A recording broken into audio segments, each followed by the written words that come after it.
Ben at TV Parts today. In today's video, we're going to be teaching you how to remove the back as well as the boards from this Samsung unit. Let's say you need to swap out the power supply because you have no power. Let's say that you have vertical lines on your screen, so you need to swap out the TCON board.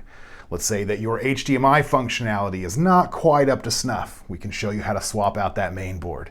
So we're going to be going step by step how to get into the back and how to swap out the boards in this Samsung model QN65S95BAF.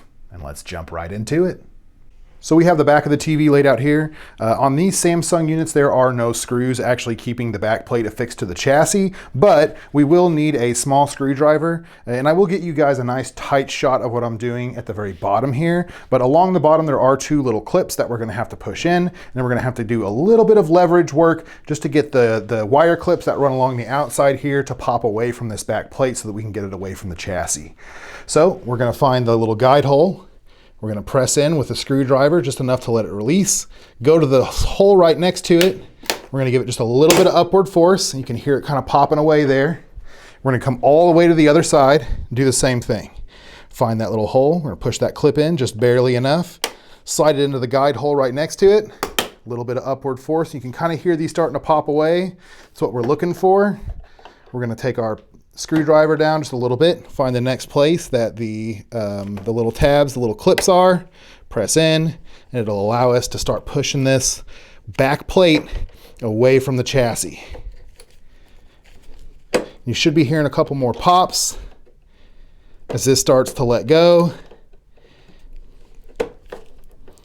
giving us a little bit of room here to get in. Find the next hole. Find the next clip, and now this is what we're kind of looking for. You can see this is kind of starting to lift up now. A lot of these clips are starting to come away. So we're not going to want to give too much force. We're not going to want to use too much upward momentum because we don't want to fracture or break anything. But we do want to run our hands along the side here. Give ourselves just a little bit of upward force. The top, I think, is going to be the most difficult to deal with. But if we're just very careful, if we take our time, just move it a little bit of force, move it a little bit. You can hear them starting to come away. And then eventually we will have all of them pop off, and that will give us access to the boards in the back of the unit. The first board that we're going to be removing is the main board, and the first step in removing the main board is going to be get all the clips and connections away from the board. So let's start down here with this guy. We're going to depress the small lever on the back with our fingernail. And we're just gonna pull that right away from the board. This ribbon cable connection, we're gonna pop up with our fingernail, and that should just walk right out of there. These can be pretty tricky and stubborn, but we'll want to depress the two buttons on the right and left side and then pull it away from the board. Sometimes they come right out. Sometimes they'll come out at an angle. You can pop them back in and just try one more time. This is another ribbon cable connection. We're just gonna pop up with our fingernail. Very gently walk that ribbon cable connection out. Never force it, never try to go against too much of what's happening in that connection. We don't want to break anything. We don't want to damage this ribbon cable connection. This guy right here, there's going to be a button on the back of the clip that we just want to depress with our finger. Pop it right away from that little clip there. And then what we're going to do is just pop this speaker off just to give ourselves a little bit more room. This is another one of the ones that have the two clips on the right and left side. We're going to depress that and we're going to pull it away from the board. So we'll depress the two buttons and we'll pop that right out.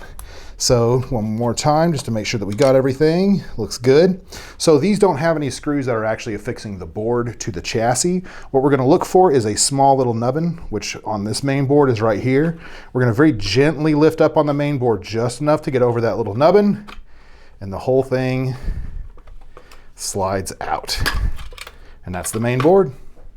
Next up is the power supply board. There are just two clips, and I believe there is one screw right here, but it's the same style of the quote-unquote screwless boards. There's going to be a small nubbin right here that we're going to have to lift the board up and over to slide out, but let's start at the very beginning. Let's get these two clips away. This one right here has a small lever on the clip that we want to depress with our finger or our fingernail, and this should just come right up and away. And these can be, the larger ones can be a little stubborn. Just give it lots of time, be very gentle, and it comes right out. This guy, same style. There's going to be a lever right over here that we're going to depress with our finger or our fingernail. And after we do that, we're just going to give it a little bit of force, being very gentle, make sure we're not breaking anything, causing any damage. Should just come right up and away. No problem there. So now we do have one screw right here. We're going to want to get that out. After that screw comes out, there are no more screws that are keeping this in place. But like I said, there is this little nubbin that's going to keep everything from popping up and sliding over. I do employ a spudger during these times. Just very gently lift up on that board, just enough to get it to pop over that hump. And you can see the whole thing just pops right out. And that's the power supply board. Last up is the TCON board. I did want to make myself just a little bit of space. This is the speaker, primary speaker here down at the very bottom. There are two clips on the main board that you'll have to let go, but after you do that, the whole thing just pops out and you can set it off to the side. It just gives us a little bit more space so that we're a little bit more comfortable while we're messing with these. Let's go ahead and get these ribbon cable connections first. We're going to pop those up with our fingernail. And we're just going to very gently walk those away. And sometimes after they've been sitting in a TV for a little while, they are a little bit difficult to get out. Just be very patient, take your time, loosen them up, give them a little jiggle. All right, this guy right here is probably just going to come right out of there. Yep. So the very last clip that we've got here is the same style as on the main board and the power supply. We're just going to depress the two levers on the side and then walk it away from the board. So we depress those two levers. And this guy is giving me some problems.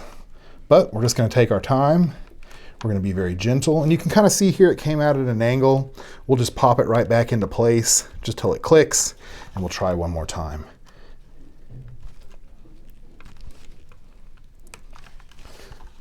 Pop it back in. And we'll give it another shot.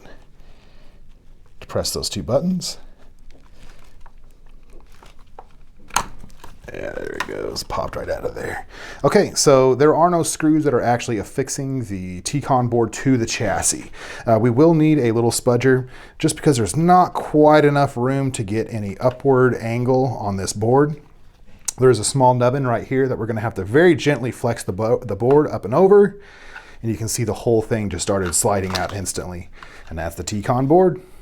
All right, that's going to do it for today's video. If you have any questions about this or any other TV repair, you can give us a call at 930-212-1975, or you can send us an email to info@tvpartstoday.com. Plus, all of the boards featured in today's video can be purchased at www.tvpartstoday.com.